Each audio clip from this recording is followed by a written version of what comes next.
You guys missed it.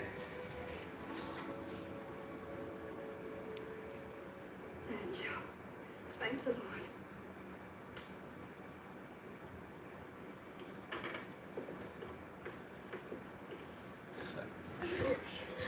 I've seen this movie a few times. They keep playing it on the Western Channel. It reminds me kind of a Quentin Tarantino movie. It's just weird. The whole movie is just weird. And it's long. It's like a 3-hour movie. It's good. I've got a job for you. If you accept it, this bag is yours. That guy, the banjo player, just shot like 5 dudes in a shootout. Nobody saw that coming because they thought he was just a musician. Okay, so here we are in my laundry room. I bought these washers and dryers with the money I made in Portland with my side hustles. I feel like I'm not the only one that does speed wash. It's a small load, anyways. Let's see. I gotta get to my music. My room's a freaking disaster. Space Girl is not that thirsty. Coca-Cola. The bathroom.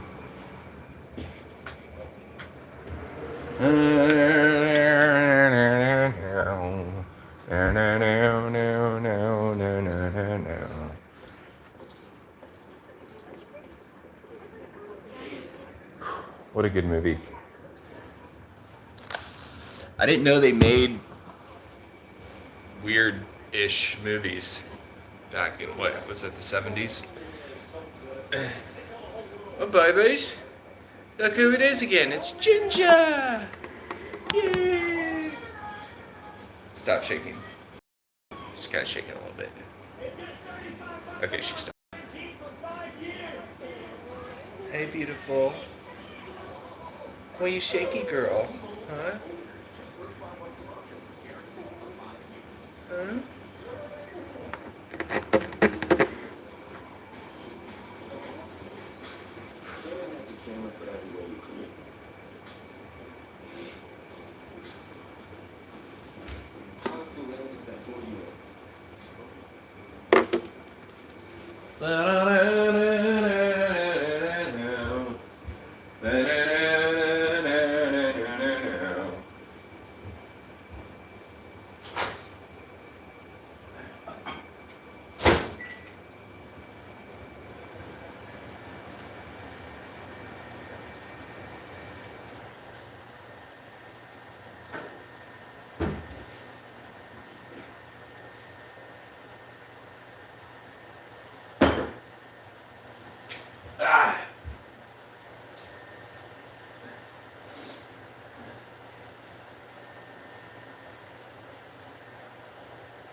I think sometimes people misrepresent or misunderstand musicians as being empaths or not dangerous or not criminals or not bad people. And I'm not talking about all musicians, and I'm not speaking for myself. I'm not talking about all musicians. I'm not speaking for myself. I'm just saying that musicians historically were very much partnered up with the nightlife, speakeasies, nightclubs, alcohol, gambling, whooping parties, like dance parties. And there was always sort of black market or illegal or taboo or shady, characters and businesses that happen during the hours of. So a lot of times, like back in the days in the 50s and 60s, actually musicians were tied to mob organizations, criminal organizations, and shady characters. So it's just I don't know really when that changed. I think in like the 80s when people are like, oh, like he's a musician, like like he's cool, he's not a bad dude, he's a musician, he's an empath. I think that kind of changed in like the 80s and 90s, but originally, like back in the day, a lot of musicians were pimps. They ran alcohol. They're bootleggers. They were involved in gambling, and stuff like that. So, but then hip hop kind of kept with its original. Like hip hop artists, I think are maybe more have that original reputation that original musicians had. Keeping it G. Okay, so this movie just goes on and on.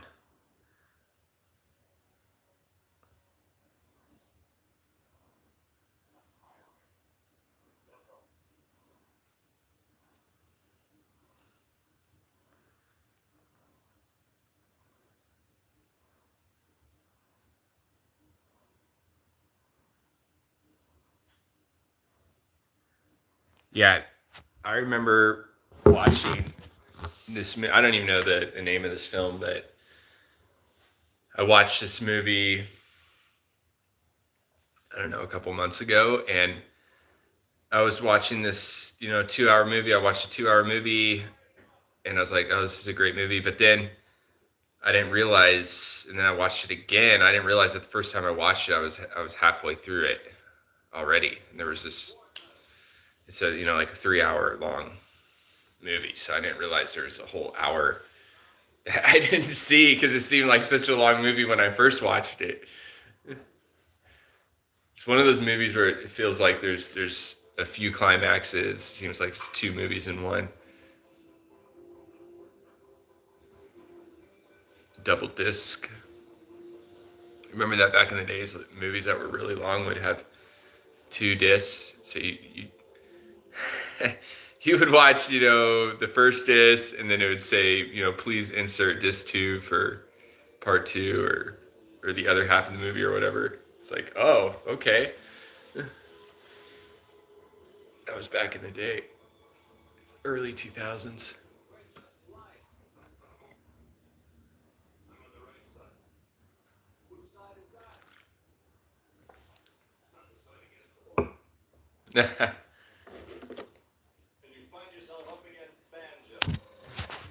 Ooh, I don't know if you could beat banjo.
You know, I don't even think I've seen this part of the movie, so maybe I haven't seen even the whole movie yet.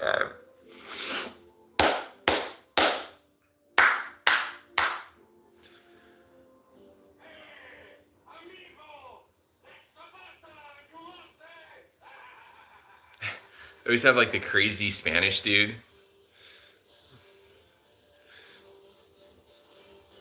That's like a drunk and just obnoxious. It's all programming, you know, it's like programming people.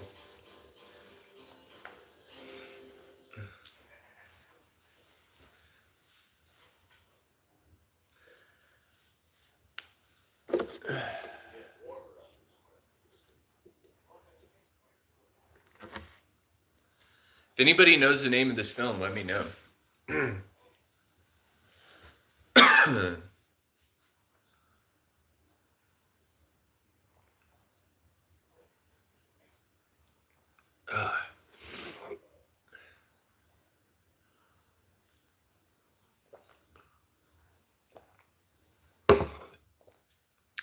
Got a new keyboard for my studio. I ordered this and it came in yesterday.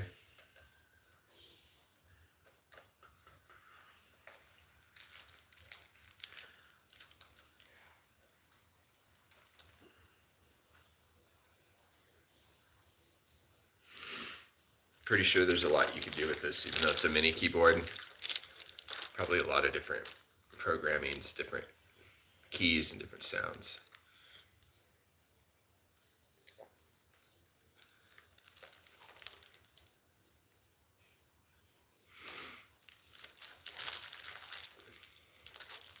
Remember, I had something similar to this, or my neighbor did. This was like 20 years ago. And we had this music project. Because it doesn't take batteries, just it's a plug-in. That's good. USB.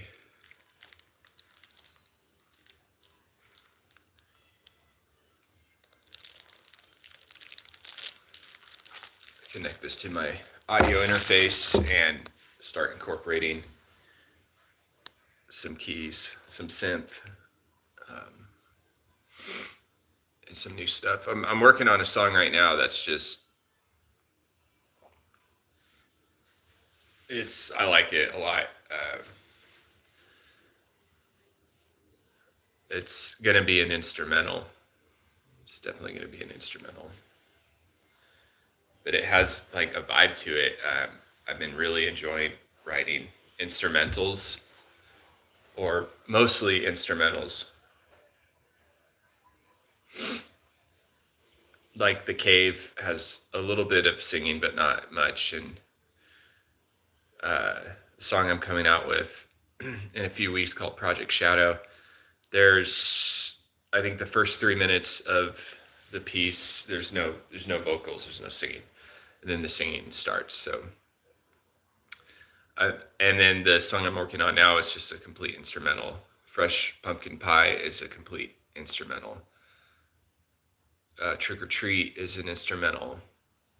I just really am enjoying doing instrumentals. I just don't feel like singing, and I don't feel like, you know, I have anything to say really. So maybe it'll just be my old stuff that has singing on it. And there's a lot of it on Spotify.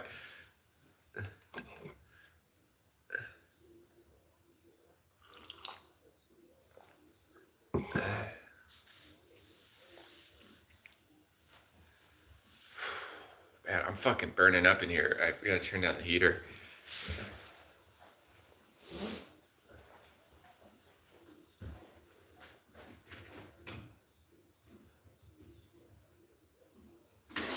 Ah.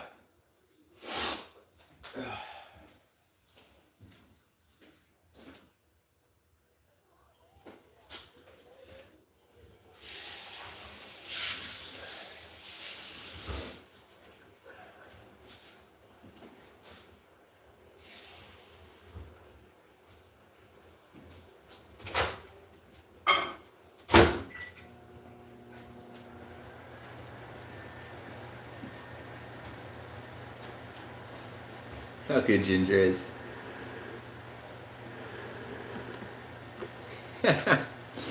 She's just such a lap dog. She's a little lap dog.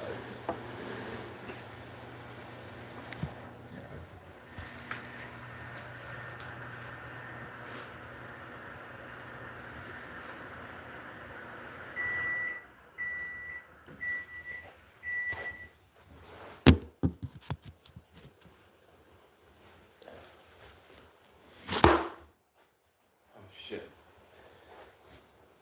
That's so fucking startling. Jesus. I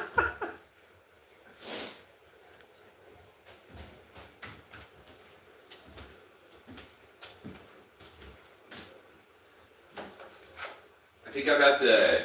It's not that I don't. I like Lexi, but I sort of just. I feel like I'm married to her where I want to have sex with her, but I don't really want to be around her. I don't really, like her, but I want to,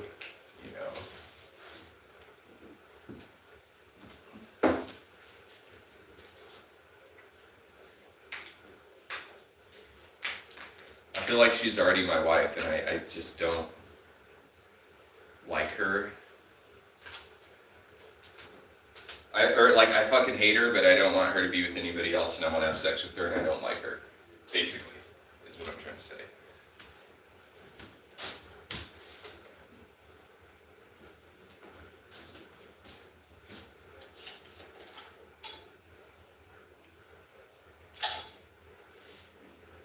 You guys see what I'm doing?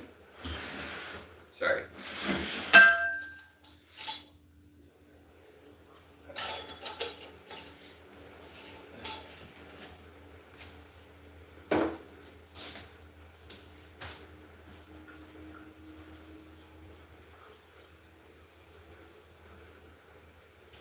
If Lexi and I ever get married, we're definitely going to sign the thing where our finances are kept separate.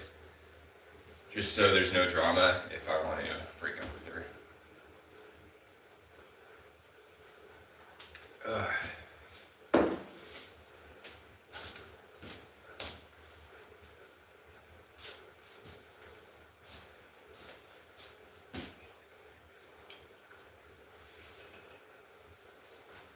And I'll move in with her, but I'm not dealing with her shit. So I want I need I don't mind sharing a room, obviously, with her, but I need my own studio room, and it's got to have a giant couch and like a TV. It's basically got to be livable, and so I could stay in my studio room for as long as I want. I could have a little fridge and a couch, and I could sleep in there. I could play music in there, and then every now and then I'll crawl into her bed, fucking rape her for like 2 minutes, and then go back into my studio room. It'll be, just like a normal fucking married couple.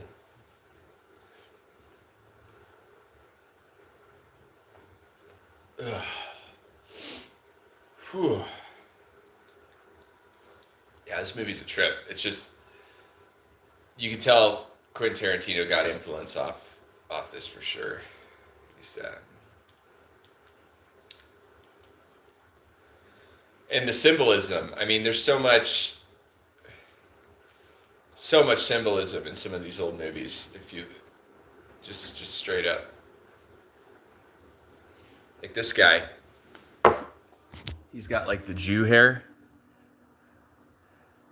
The hair on the side of that guy, the athletic guy that jumps around the entire movie, does flips and stuff.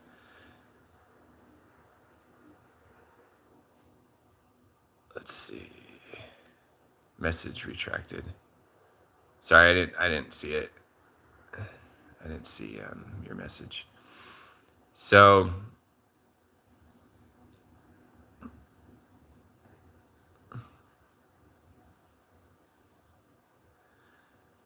Anna Tabala. Anna Tabala. I like that. It kind of rhymes. There's no A at the end of it, though. Okay, there he is.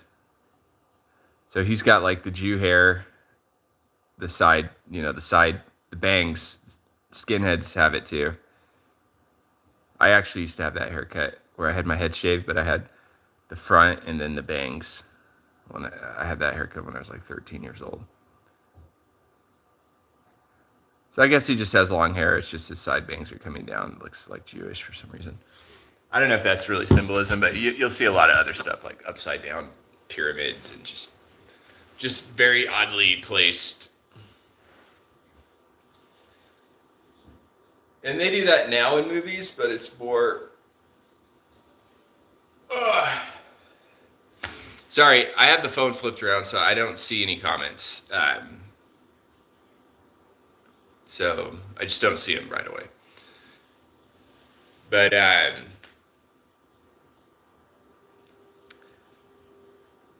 noticed like the weird graffiti and symbols in new movies are very like chaotic and negative. And back in the day, the symbols in the background of movies were very like clear cut. It'd be like an upside down pyramid, or like a couple, like an X. Just weird little symbols in the back of the movie. And recently, it's more evil looking. Like there'll be just some odd graffiti and some shapes and symbols you can't really like make out really like what they mean or what they are. I don't know. I'm not really a fan of modern movies and TVs that has sort of like this negative hype to it. It's just there's like this undercurrent of like harshness. It's just I don't want to fucking but I like watching old Western movies. That's one of the reasons I don't live in the city. I mean, LA and Orange County, it's like people are fucking negative. Or I'm not saying, and if they're not negative, they're very like harsh and aggressive and like hyped up and stuff. And it's like, I'm 40 years old. I can't have any type of like intense energy or anything aggressive or harsh or confusing. Like I can't have any of that in my life. Like,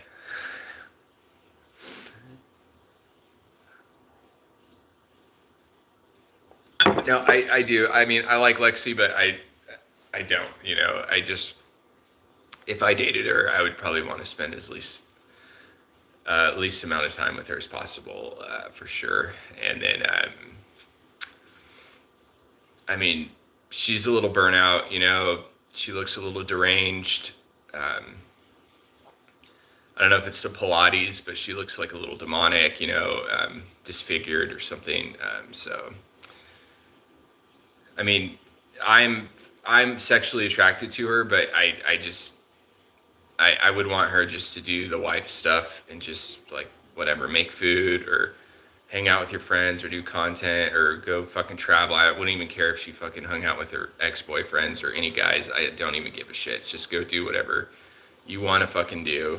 And then every now and then I'd, go to dinner with her, treat her for dinner or something, or buy her like a fucking stuffed animal or something. I don't know, buy her like a toy or something.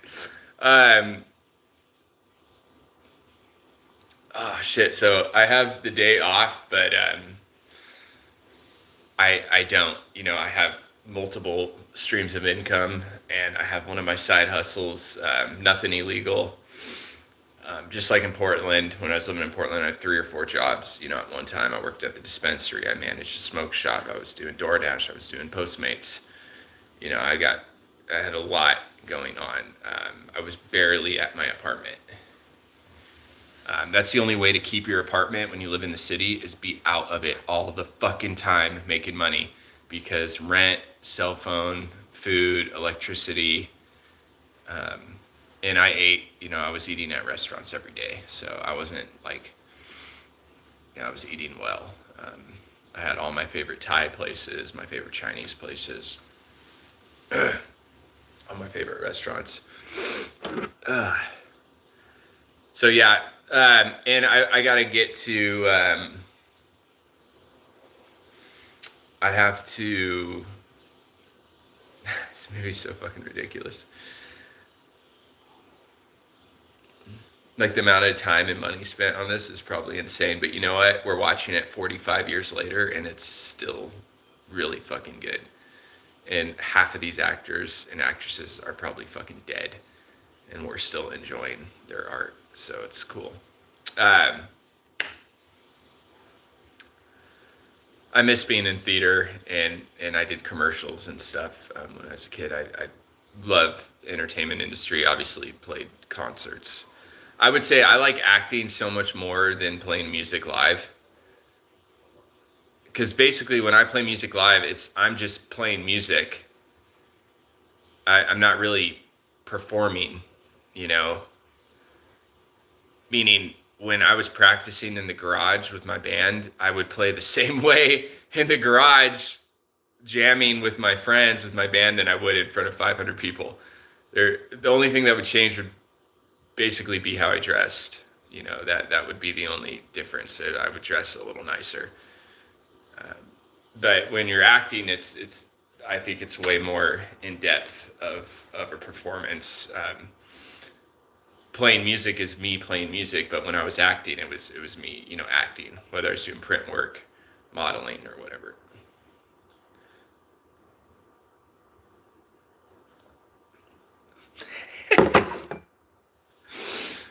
Okay, and I do want to get to this. I'm about 90% there on this song I've been working on the last 3 or 4 days, and then I'm going to bounce it to a WAV file, email it to myself, and then listen to it in my truck when I'm out running errands later. But it's a simple song. The chord progression is simple. There's no vocals to it. It's more or less just drums, bass, and guitar, and it reminds me of kind of like the Meters, the Kinks, Jimi Hendrix. It's kind of like this, just like, I don't know, it just has this like little like subtle groove to it, and there's a couple parts that get kind of like just really unique sounding. So I don't have like, you know, high expectations for this song. More or less, it's just gonna be, you know, a neat, to me, it'll be like a neat little song I did, and if there's a few people that enjoy it, then all the better. So I'm gonna heat up my coffee.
It's funny that chick retracted her comment. Maybe it's because she fucking said something she shouldn't have fucking said. Or else why would you have to retract it? It's funny how many people give their opinions on shit to content creators and people doing lives and stuff. It's like, I always say, you know, when I'm commenting on Lexi's stuff and someone says some stupid ass comment, I'm like, if anybody cared what you thought, they would call you up at home and ask your fucking opinion, but nobody's doing that, are they? You know, same with all these comments. It's like, let people do their content, you know, let people do their thing. Nobody gives a shit what you think, you know, and then you have all these orbiters and they want to get a comment and they just want a bunch of likes and people to look at their page. So it's manipulative and nobody gives a shit anyways. I guarantee you one person out there, one of Lexi's fans or some fucking nobody out there on the interweb I guarantee you there's not one person out there that's put a comment out on her account or my account. There's not one fucking person out there that's had anybody call them at home and ask their fucking opinion about anything.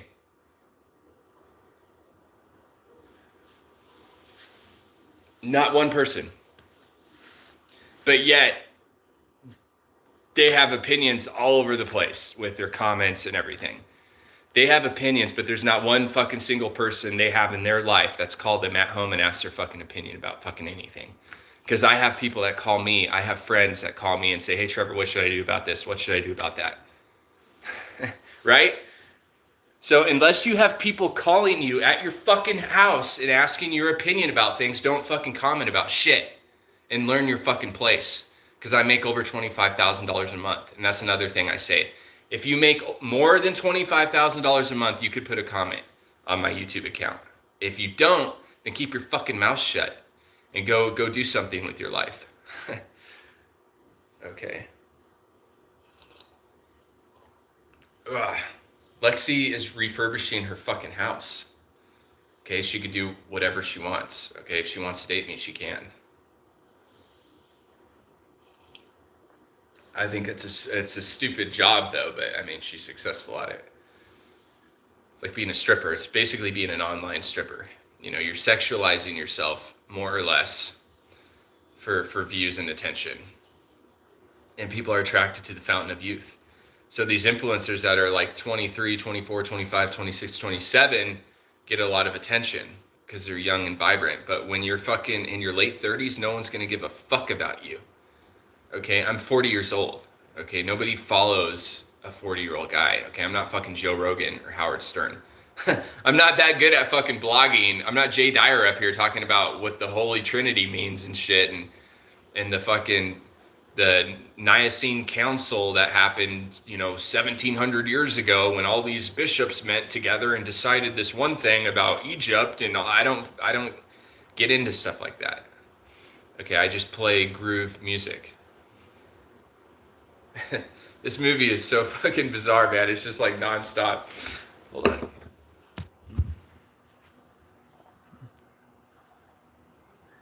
Have you guys seen this movie?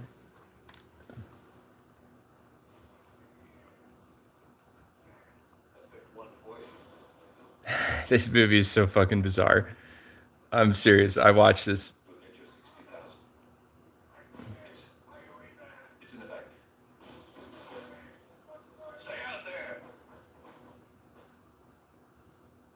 This movie's very long.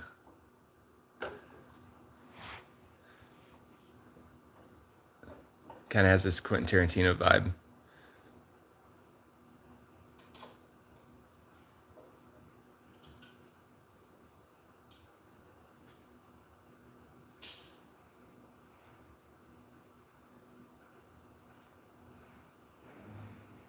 Okay.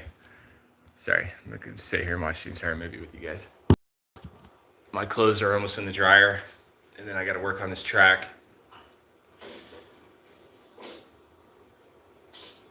Oh.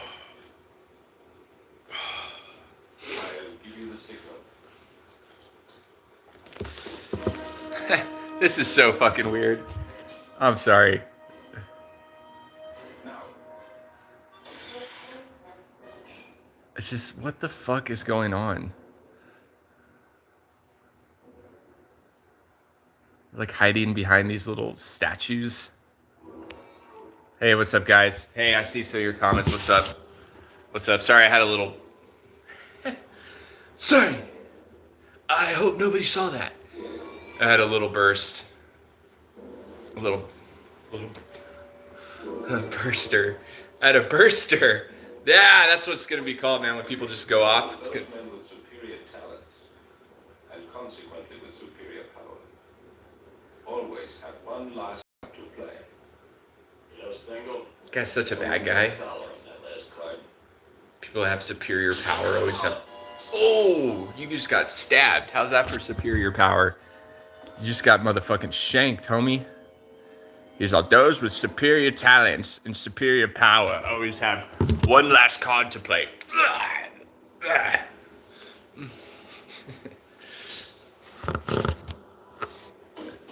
Just got fucking shanked, motherfucker.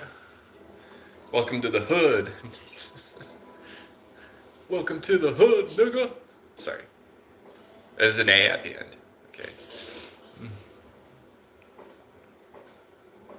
Welcome to the jungle. I remember I was in LA County jail, and this crazy ass fucking black dude, I was in the cell with him for like a couple hours because they move you around from cell to cell because they make like $50 each time they move you around. So, which is, God, this movie's so fucking weird, which is kind of like human trafficking. So when I was getting processed out, they moved me to like 200 times in a couple days. They just kept moving me around every hour or so. And they make, I think it's $400 or $500 when they bus you to another location. So they just, it's corrupt. You know, they're moving people aimlessly around from cell to cell to cell to cell. So they're making $50 each time. So they're like, okay, this guy's getting processed out because I got bailed out. So they're like, let's just try to make as much money off of him as we can. It's fucked up. And you never hear anybody talk about this shit. Like the LAPD and the LA County Sheriffs, they're the most corrupt, demonic fucking organizations probably in the country. They're bullies, they harass people, and they're fucking paranoid because they burn a bunch of people and they think people are coming to fucking kill them. And so they act really fucking oppressed and weird. Okay, so they're moving me around and I'm in the cell with this black dude and he's talking about how he would just like walk around LA and just fucking like with a huge dagger just trying to fucking stab people and shit. And he would talk about, he's all, crystal meth makes some people timid and cocaine makes some people paranoid if you're a bitch. But when I do cocaine and crystal, man, I feel empowered. You know, he's just talking about this crazy shit. Tina makes people timid. You know, meth makes people just... And I'm just like, dude, this guy's a fucking maniac. Like, this guy actually belongs in here. You know, he was just... There's some fucking legitimately crazy, dangerous people in jail. And I'm not... You know, there's some people out there that are eccentric and weird or whatever, but there's actually some fucking maniacs in LA County jail. Like, legitimately fucking psychopathic. And you're like, well, God, that's good they're fucking in there, you know, for sure. And a lot of them eventually just end up going to the psych ward because they can't be rehabilitated. They're fucking beyond the point of... most people could learn behavioral therapy where, you know, hey, if you do this, you get this kind of thing. You know, if you do the right thing, good things happen to you. And if you act like a shady fucking weirdo piece of shit, then bad things happen to you. And they kind of understand that over time and they're like, oh, okay. And they go along with the program. But then there's some people out there that they're out of fucking, they're out there. This movie's so fucking weird. It's just intense. Oh! Banjo just shot his ass. I told you that guy was a fucking killer. That guy's a G, dude. He's a banjo player. He's a musician. Fucking whacking the fucking main dude in the movie. Okay, I feel like I'm in a good mood. You know, I blocked Lexi. Sorry, I keep talking about her. I guess maybe I still like her a little bit, but I'm a little resentful towards her for sure. So I don't really want to see her or talk to her. But yeah, I blocked her. I just don't want to see her fucking shit. Just don't want to see it. You know. I'm what it is I'm excited about Fresh Pumpkin Pie. I listened to it in the truck the other day on YouTube, and I was like, damn, this shit fucking, it's just, I'm not gonna say it's a great song, and it's not, you know, that inventive, and there's nothing great about Fresh Pumpkin Pie. It's just a basic beat, and like a funky little bass line, but it kind of has like this ska sort of reggae vibe to it. But anyways, I listened to it driving in the car the other day, and I was just like, this shit's good. I listened to it from start to finish, and I was just thoroughly enjoying that song. And there's one part of the song where I kind of added like some more percussion. It's just the same bass line, and it's just, I was just, fucking driving. I'm just like, fuck yeah, this shit's fucking. And then last night I was running errands, and I listened to The Cave. And I think The Cave is, I did with Daniel in Portland. That's I think my favorite song right now on Spotify is The Cave. I think that's the most professional, thought out, inventive song I've ever put on Spotify is The Cave.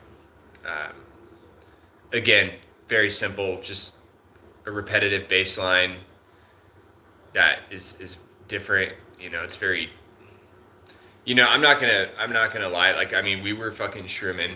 I know you're not supposed to say that stuff, but we were shrooming when we recorded that song, and we were doing other drugs too. We were doing mushrooms and a bunch of other drugs and drinking fucking Scandinavian liquor, like fucking Viking shit, like out of the fucking horn and everything. And we stayed up all night, and we spent a lot of hours on that song, and then we started recording other shit that we never published, like at 4 or 5 o'clock in the morning. But the first song, The Cave. Ginger, where are you going? Ginger, what are you doing, baby? Just want to make sure she doesn't have to go pee-pee or poo-poo. Because she'll stand by the door.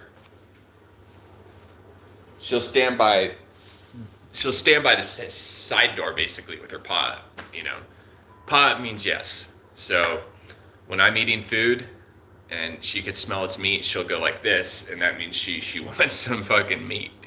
And we never trained her to do that.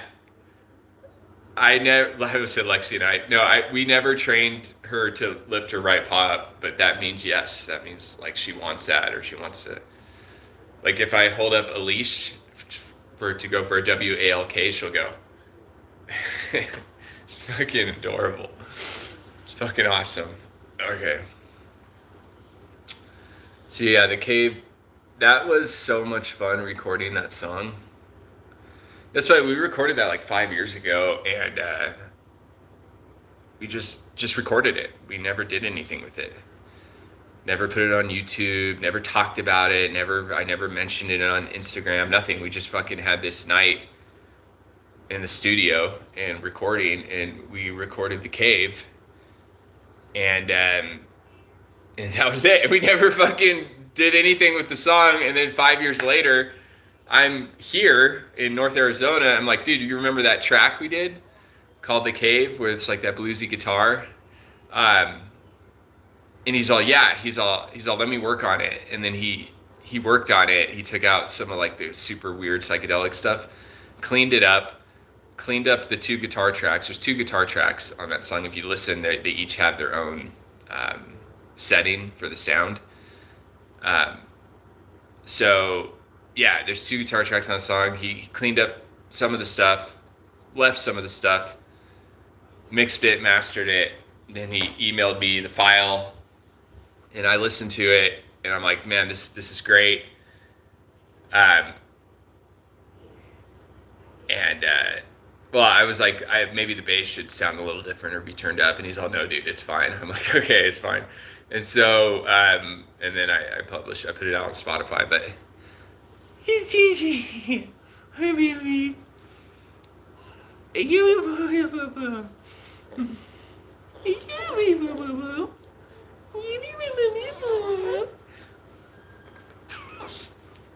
So, The Cave, it's worth listening to, but you got to listen to it in really good car speakers or headphones, or if you have good house speakers. It's just not really something like that, you know, you'd want to listen to with just like your cell phone. This fucking movie's a trip, dude. Again, that banjo guy, his face is so weird. He reminds me of my music buddy Chris in LA. He's been on a lot of, you know, producers, been on a lot of records and stuff. He knows a lot of people in the industry. He looks like him. He really does. He looks just like him. Um,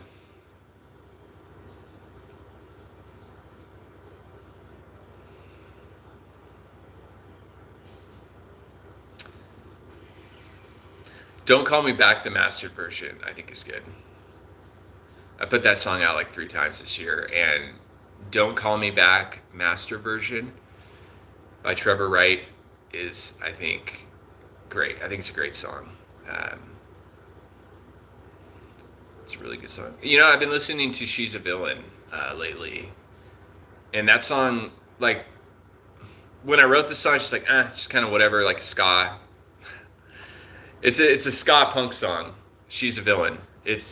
That's my typical writing form is pop punk, ska, punk rock. That's what I do naturally, effortlessly. And so when I wrote She's a Villain, I'm like, okay, it's all right. It's just sounds like typical stuff that I record. You know, it's just another Trevor Wright song. I've been writing stuff similar to that for over 20 years. So I wrote it. I wrote that about Lexi Riviera. I had a dream about her, and she was in a villain costume, a tight villain costume, and it was green. And she was ice skating, and I was like in the audience trying to get her attention, bouncing up and down. And so she looked like a villain. So I wrote a song about her called "She's a Villain," and I wrote that song maybe 2.5 years ago. And then I had another dream. I've had a lot of dreams about Lexi. I had one dream about her where there was a whole stadium of people, and they were cheering for her, and she was holding me and was kind of protecting me from the audience. It was so weird. I don't know if I was tiny in the dream, but she was like holding me like I was a like little animal, and they were all cheering for her, and she was just holding me, and she's walking through, and there's a whole stadium of people cheering for her. Gigi. This dog reminds me of Lexi a little bit. He's so cute. Then I've had dreams about Lexi that were so realistic that I was just laying in her bed and we were just kissing and cuddling, and her parents were in the living room, and it was so realistic, and the dream would last hours. It would seem like I was just there. Okay, I gotta get. Let's see. That reminds me of the song I wrote. See, I wrote this, or I bought these washer and dryer with money from what I made in Portland. As soon as I moved into this house, I was like, I'm not going to a fucking laundromat to do my clothes. There's no way in hell. Because in Portland, the apartment I lived in had a laundry room, and it was a pain in the ass to go down. Well, we had an elevator, but still 3 flights of stairs. 3 flights of fucking stairs. Hey, Trump. It looks like a saint or something, some religious figure, pastor or something. So we went down, or doing laundry was in the city was difficult.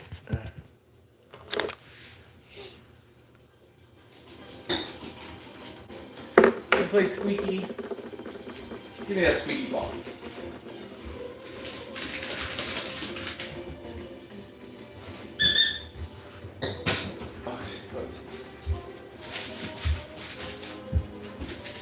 Give me that squeaky ball, Gigi.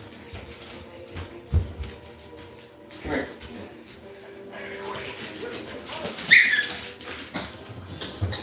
Oh.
Oh, that's funny. When they played this movie a month ago or whatever, they played this movie after it again, just like they did a month ago. This movie's, I don't know, it's not as good as the last movie. There's just one guy though that kind of dresses funny. So I just wanted to come live today. I actually wanted to talk about something a little bit today, and it was about just this girl I worked with, Brianna. She's just so fucking attractive, you know, and I liked her for so many different reasons. But when I was working at this really nice hotel that was built in the 30s, it looked like a movie set. The lobby was so impressive. It was built in the 1930s. It didn't even look real. You looked like you were in a dream. Anyways, I was kind of dating or seeing this front desk girl, but then, anyways, Brianna, man,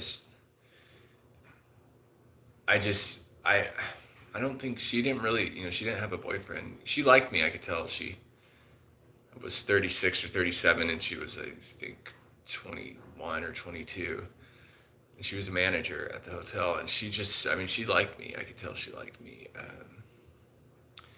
She just was, you know, I'd walk up and talk to her, and she'd kind of just be like kind of leaning on the front desk, you know, in all her business clothes, and she'd just be kind of looking up and just letting me just talk to her, you know. Like she would just be like smiling, but she had an unusual sense of humor.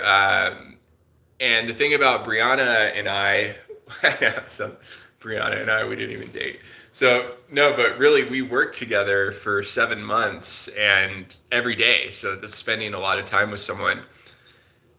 And there was a couple times I could tell she was hitting on me and wanting to fuck me basically, but I was kind of seeing Addie and I didn't want to lose my job, you know? So, but she'd be like, Trevor, let's, you know, on the top of the hotel, there's where all the housekeeping stuff is. She'd, you know, take me up there and stuff. And I could tell she was giving me body signals to hook up with her. But I'm like making so much money at this. I'm a valet. I'm making $500 a day with tips.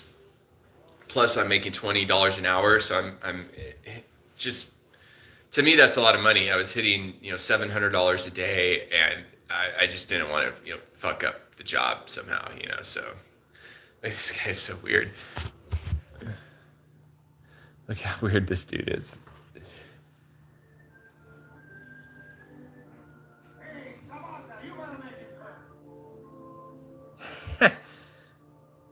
These old Western movies are just bizarre. The movie before this, I really liked. Total Quentin Tarantino vibe. So anyways, Brianna, she had this sort of classic sense of humor. She was just really intelligent for being that young. You know, she was just highly intelligent. She wore obviously business clothes, and she almost stomped around the hotel. You know, when she walked upstairs and stuff, she was almost stomping the ground. And she just had a really strong personality for her age. It was unusual. She must have had older parents or raised by her grandparents. But anyways, we worked really well together, because sometimes a hotel would get so busy, and everybody that stayed at the hotel was celebrities, politicians, sports agents, athletes. We had so many sports teams stay there, lawyers. Just, it was that kind of hotel. The hotel was built in the 30s or the 20s, and it's just an old hotel in the city, with a lot of history there. So I could go on and on with how many celebrities I met working there. It was every day. So anyways, sometimes we would get so fucking busy at the hotel, and I had an earpiece, and every car I'm driving is $100,000 car at least. You know, Bentleys, Ferraris, Porsches, Tesla, Plaid, just everything is nice. So, anyways, Brianna was always in my ear because she would manage the front desk. And so she'd be like, Trevor, I need you here. I need you to do this. Go get this car. So-and-so's checking out. Go bring luggage here. It was constant fucking Brianna. And sometimes I would just turn my radio off and just take a few minutes and just sit in the car because it didn't breathe for half a fucking second. And then as soon as I turned back on the radio, she's like, Trevor, where are you? Where have you been? But anyways, we would get in this this flow at work. And everything's a $10 tip, $20 tip. I would have guys with girls, you know what I mean? Here's $200. Go park my Mustang. Fucking would fly up to the hotel 10:30 at night, get out of their Mustang with two unbelievably gorgeous girls, like very high-end girls, and be like, here's $200. Go park my Mustang. Okay, you know, go park the Mustang. So anyways, we would get so fucking busy at that hotel, and Brianna and I, we would have this sort of flow with, you know, when you're working with someone and it just, anyways, we could pack that hotel out with guests and everybody was fucking happy. And everybody that worked at the hotel, I'm not being egotistical, was attractive. Everybody looked like a fucking model at that hotel. It was how it was.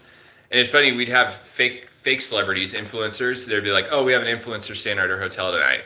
And it'd be some basic bitch that's like 24 years old with her other basic bitch fucking friend. And they would stand at the corner and take a picture of Broadway with the city in the back. And they would take 2 or 3 pictures, stay there for a couple nights and leave. They were fucking lame and boring. They weren't like real celebrities are fucking cool and are actually really celebrities. But it's funny, we had this one influencer, or we have an influencer at the hotel, I forget her name, it's just, there's so many out there. And I was like, well, Brianna, how many followers does she have? And Brianna's like, she only has 2 million followers, it's not a lie. You know, it's like, I don't fucking know. Is that a lie? They're all fucking fake accounts anyways. So is 2 million fake account followers a lot? Or is 4 million? You know, it's, that's such a dying industry, like being an influencer. It was bullshit from the beginning, and now it's becoming more bullshitty.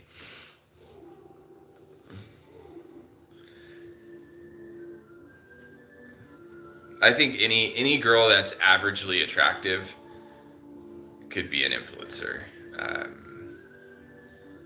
And it's always the dumb content that blows up anyway. So I was going to say, if you're intelligent enough to make dumb ass content and you're halfway attractive, you could be an influencer.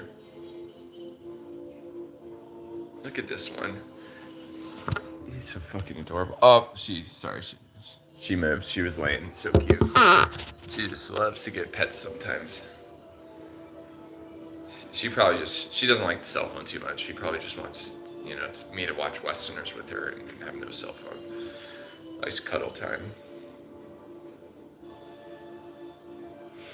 Yeah, that was the best job I ever worked, was the valet. I liked everybody I worked with. Everybody was so cool. I even became buddies with a front desk guy, and I didn't have a lot of friends where I was living, but anyways, we would go out and we'd, you know, grab a beer and go get like seafood or something. And I went to his house like 3 or 4 times. He went to my apartment a few times. We had an apartment too. And then Addie, this girl, she also worked at the hotel. We'd go to the arcade, and she came over like probably 7 times realistically. I'll tell people she was over like 20 times, but she probably only came over like 7 times. But she would stay, you know, all night, you know. So that was cool. She was highly intelligent too. You know what's funny about that hotel? Everybody that worked there was unusually intelligent and attractive. They just were. It just seemed like everybody was just cool. which, you know, when you have a hotel at that level, you have to hire people like little mini celebrities. I guess you were like baby celebrities or something.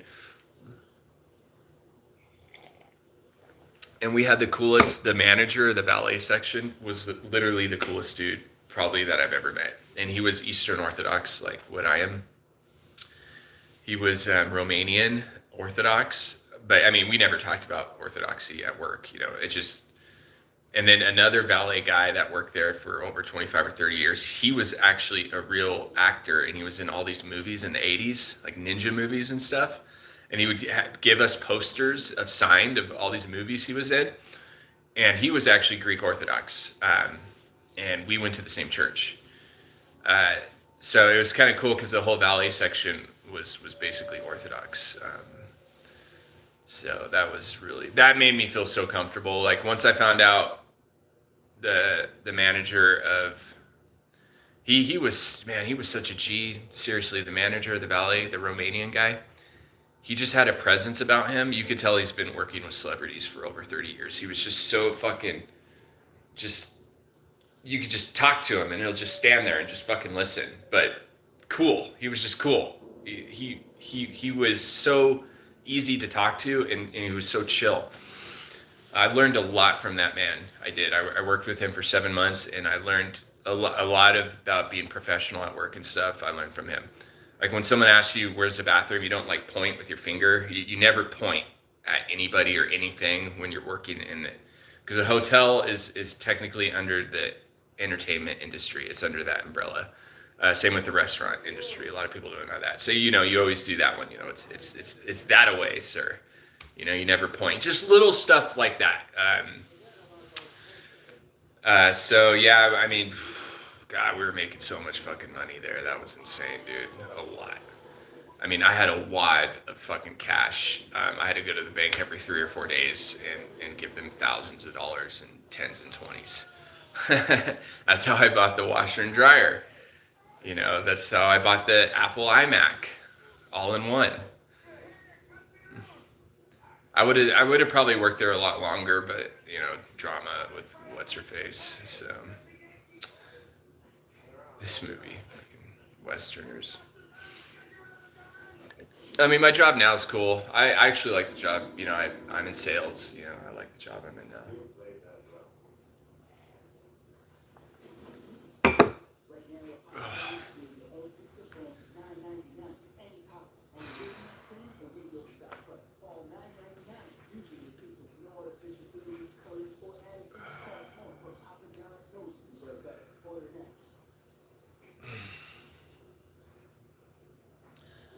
Ginger's probably just thinks I'm talking to myself, you know. Well, she knows. She knows about the cell phone. She's so smart. You're so smart, baby. You know all about the cell phone and everything. Good job. She's a pretty girl. Very pretty girl. It's 12 o'clock. It's noon. I'm going to work on some music. Take her for a WALK. And then I have to go to the town I live in. I live outside of the town, you know, so I have to drive in town. You know, you live in the country when you have to drive in town, you know, because you live in the fucking middle of nowhere. So I have to drive for 15 minutes to get to a place where there's actually, you know, people and businesses.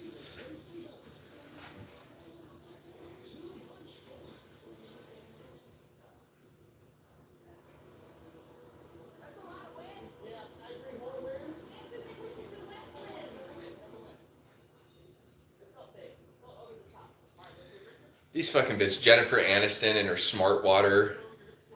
It's like every bitch wants to get paid, you know, a lot of money to just be cool. Like, oh, she's so cool. She's so down to earth. You know, and they want to get paid, you know, $500,000 just to wear a clothes or drink some beverage and do a few commercials. It's like, that's the pinnacle of success for women in this country is to get paid a shitload of money doing nothing and just being likable and cool. Just irritating for people that actually work and actually have jobs, you know. I feel like there's consequences for being an influencer.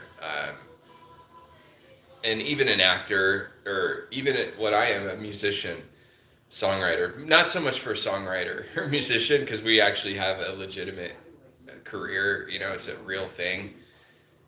But I mean, acting, I guess, is too. But a lot of people go insane. You know, like Britney Spears. You know, she shaved her fucking head and lost her mind, and you see that happen not just sometimes, but a lot. You know, a lot of times people in the entertainment industry, they're drug addicts, they're schizophrenic, they're bipolar. It's not just sometimes. It seems like a lot of times they are, and I think it's when you're making so much money, um, doing almost nothing. I think maybe there's consequences for that, or like karma or something. I don't know. And then they're always, advocating for, like, we're against domestic violence. It's like, shut the fuck up, dude. You're a fucking actor. You make millions of dollars playing make believe, and now you're advocating for shit. What was it? I forget the name of the actor, but he's actually pretty good. He's been in a lot of stuff, but he wins some award. This was like 2 years ago. I'm in Laverne at my grandma's house, and he's like going up talking about, racism and violence, how horrible it is. And the guy fucking, most of the movies he's in, he's like plays a mobster. He's in Peaky Blinders. He was the main Italian guy, the bad guy. So it's like, dude, you make a living pretending to be a violent person, and you're gonna go on stage and be like, I'm against fucking discrimination and violence. It's like, shut the fuck up, you fucking hypocrite. You wop motherfucker. No, I'm just kidding.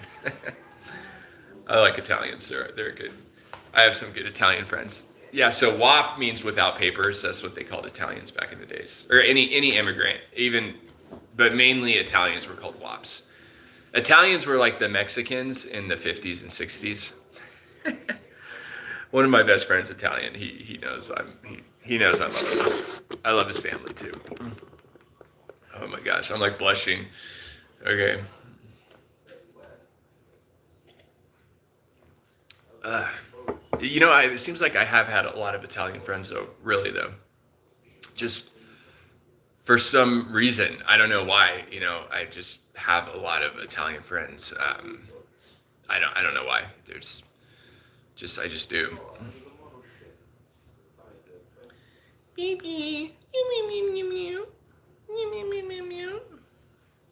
She's like, it's time for Best Friends Day. She wants to go for a WALK. You are so cute. Look at you. You look like an old Chinese man. You're so precious. Ginseng. Sometimes I call her Ginseng. Oh, Ginseng, because sometimes she's relaxing and her eyes are like slanted. She looks like an old Asian person. Oh, Ginseng. Very wise. I'll give you green tea. Mm.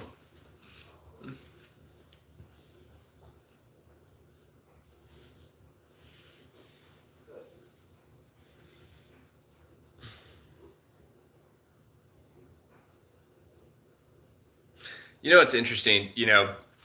I went to the Greek Orthodox Church for so many years, so I learned a lot about Greek culture, especially in America.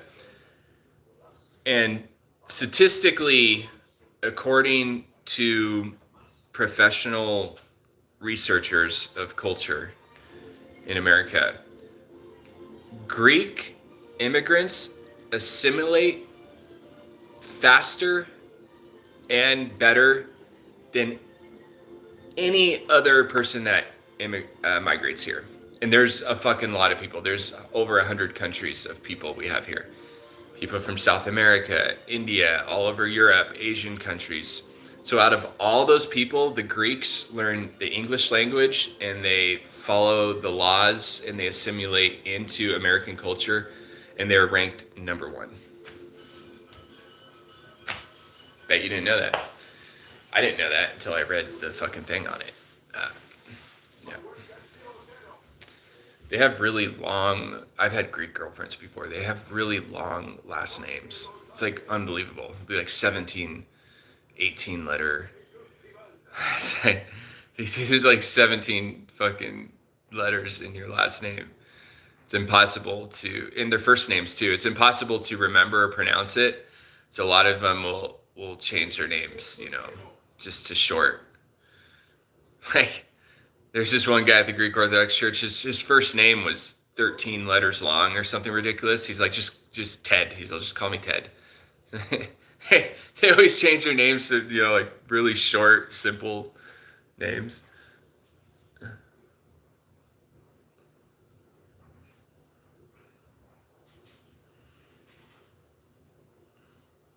Do you think having a long name makes you more prominent in life? I think so, maybe. Makes you, like, if your first and last name is so fucking long, you think you would maybe feel more prominent or something, or important than having just a short name. My name's middle, like my name, it's not short or long, Trevor Wright, 6'6". My middle name's 6'2", so I'm technically 666. My first, middle, and last name are all 6 letters.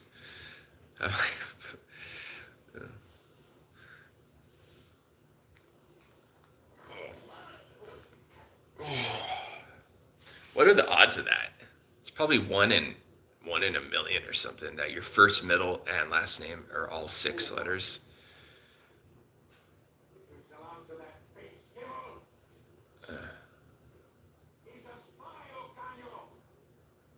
Nobody in my family has Bible names either. I come from, like, I'm sure I had some Catholics in my family a long time ago, back in the old country, but like I come from a very Protestant lineage, very Protestant. So we don't have anybody with Bible names in my family.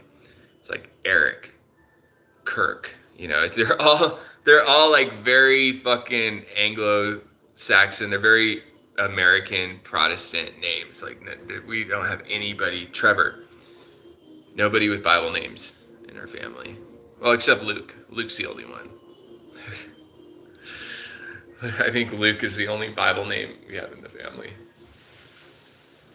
Robert's not a Bible name. I mean, there's been a Saint Robert, but Robert's not a Bible name. We have a lot of Roberts in our family.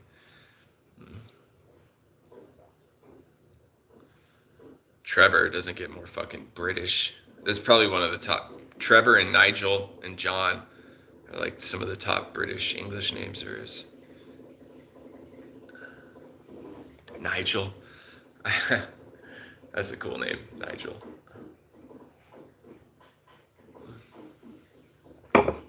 Trevor is, I think, I'm so glad my name's not like Travis or Tyler or Taylor. So Tyler would be the American version of Trevor. So there's a lot of Tylers in America. Tyler and a lot of Travis, Tyler. But Trevor is British. It's a fucking British name. Oh, it's a brilliant British name. Trevor.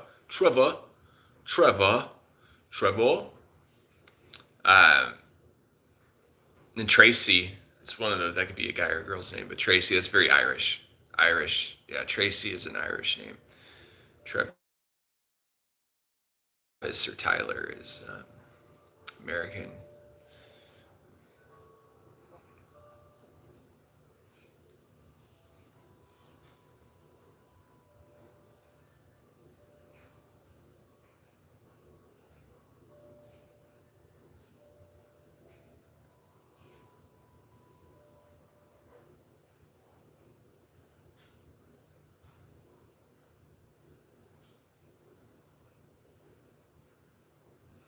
Do you think movies have shaped our demeanor in life? I think so.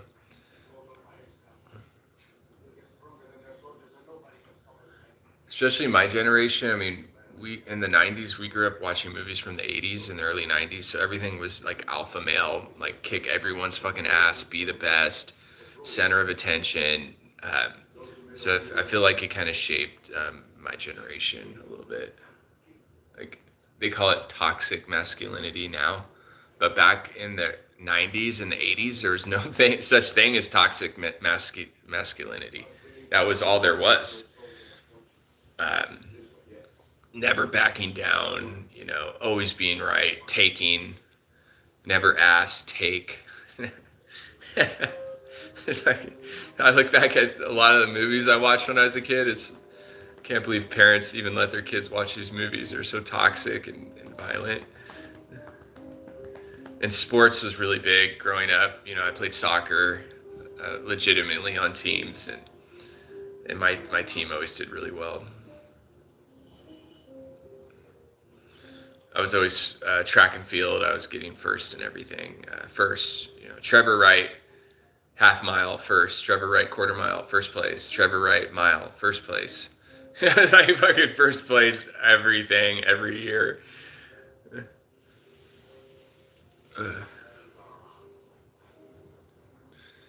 I would have been a really good athlete if I didn't have my stepfather, who was very artistic, like very artistic. He wrote a book called The Seven Dark Gods. He spent like 7 years on this book. He would paint. He was in a band. Everything was art, movies. We worshiped the entertainment industry in my house. I mean, everything was about actors and movies and theater and classical music. Everything was art focused, which was my blood dad is more into military. Camo pants, machine guns, drinking, working on cars, like really into mechanical stuff. I mean, he was into music and stuff. He'd go see Oingo Boingo with my mom and stuff. He liked music, David Bowie and stuff. But my biological father is more of like a man's man, and my stepfather who raised me, it was very, long. I wouldn't say he was feminine, but he wasn't like my blood dad at all. I mean, my biological father's the loudest guy in the bar, and then my stepfather who raised me was very, quiet. You wouldn't even notice him if he was in the bar. He'd be like in the corner, just like a rock star, like super quiet. So just different, basically my mom married the exact opposite because I guess she had enough of my biological father. So she was like literally was like, married the exact opposite of my biological father. Someone that's like very intellectual, like everything was super in depth, was into reading books that were in Old English where like you couldn't even, you read one paragraph and you understood like 3 words. He would read novels from English in the 1700s, so he was just like very almost so intelligent that people, would not really, talk to him or anything because he wouldn't be able to communicate with people of lower intelligence, as he would say. So that was who raised me. But then, your biological parents, you'll ultimately end up like your biological parents. No matter what your influences are, I will end up like Scott, my dad. And it seems that way, the biological influences always overpower environmental influences. In the end, you will be just like your fucking parents, no matter what. Ginger, give me some space, girl. I'm gonna heat up my coffee and then I'm gonna...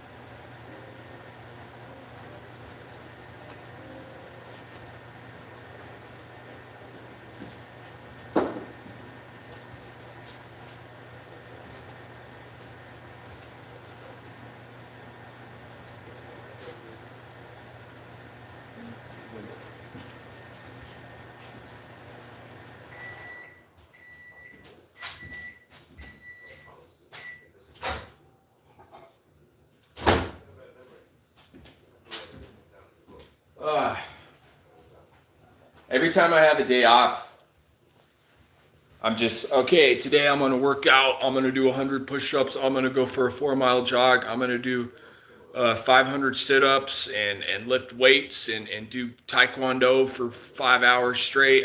Today's going to be all working out. Just the entire day packed with an intense full body workout. And every single day off, I do like 20 push-ups before I go to bed. I never work out ever. I can't fucking focus on working out. I'm too fucking ADHD to sit there and be like, oh, let's go ahead and hit this bench press, man. Let's lay down and fucking and hit this bench press and rest for a few minutes and then hit the bench press again and then rest for a few minutes. I can't fucking do that, man. It's too boring. You know, I pick things up, I shut them down like a fucking idiot or something. Especially, I mean, we have guns now. I mean, do we really have to work out? Just buy a fucking gun if you're worried about, I don't know. I guess people want to look physically fit or something. So, okay, I'm gonna get to recording pretty soon. Right now, actually, I'm gonna work on this song, and then I should work out a little bit though. Oh, I need to work out. It's the only way Lexi's gonna like me is if I'm muscular. Just kidding. I don't give a shit what she fucking likes.